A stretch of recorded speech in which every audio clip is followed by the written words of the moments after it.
I maintain you should always record the police. Police station auditors. Police station being audited. What I do not believe in is generating an artificial incident for the sole purpose of goading a police constable to commit a wrong. This is what is more commonly referred to as police station auditors. Police station auditors are a group of people who intentionally test the law on police constables at police stations, recording their interaction with the police, sometimes on a live feed, but often later published on YouTube or other social media platforms. Published later has an added issue that the publisher had the ability to moderate the publication before going live and therefore has taken a positive step in posting something that may later be deemed unlawful. These auditors tend to lurk around police stations, often claiming to be making a documentary, or having an interest in police cars, or even suggesting to be fascinated by the architecture of the police building.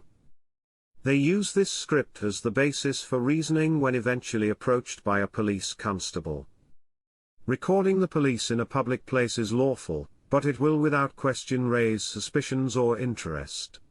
The police often claim a risk of terrorism using S-43 of the Terrorism Act, which is a stretch, but when a camera-wielding auditor is pacing up and down outside a police station suspiciously recording everything police-related, could give the police reasonable suspicion, a subjective decision at the time. Later an objective view is taken if a civil claim is brought. The auditors tend to record anything lawful to get a reaction, usually recording police staff or police vehicles in car parks. These recordings often capture police staff persona vehicles. I personally do not condone the auditors, but equally, I have no problem with their actions if all above board and lawful. Once confronted by police, the auditor then awaits the standard police questions: what are you doing, why are you doing it, can we have your details before striking? The auditors then stand their ground, obstructively pointing out they are lawfully recording public property or public servants and have a right to do so. They often say they are making a documentary before bluntly stating you can't have my details. Just because you can, doesn't mean you should.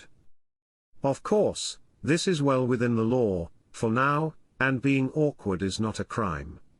Nevertheless, I would doubt any court in the land would accept the actions of the auditors were official, credible or warranted, and I firmly believe that a court may say the auditors are intentionally goading police for a reaction, legal or not. It must also be taken into consideration that victims of crime attend police stations and may not attend if there is recording outside likely to be made public. Imagine if a rape victim had plucked up the courage to report a rape and was then captured on a recording later uploaded to YouTube. What if an abusive partner spotted his victim in a public video attending a police station, a video the victim may not even know she had participated in?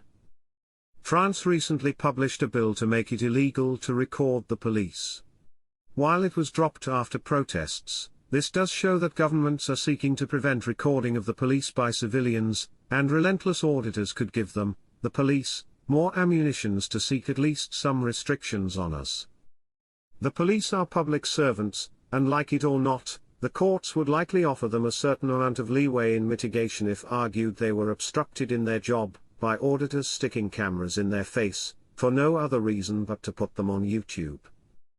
Auditors are unofficial, and while they are unofficial, they have no regulation or accountability. Could the public create an official police station auditors system? Possibly. I actually believe that an official audit system could be created by the public where members of the public are trained by the public in correct auditing techniques following strict guidelines. If done correctly, an official audit program could be introduced where selected random incidents are recorded and monitored, including occasional recording of police stations, constables, and ensuring the auditor maintains professionalism at all times. The auditor should follow an agreed code of conduct and any questionable incidents published, giving the necessary police force, and constables involved, a right of reply. This also ensures that the auditors themselves are audited and all good, as well as bad audits are published in full. Such a system could be presented to police chiefs. not seeking their permission, but notifying them of the clear intention to correctly audit, and showing the guidelines that the public intend to follow. Police chiefs could be asked to work with us to audit the police services that they provide, paid for by us.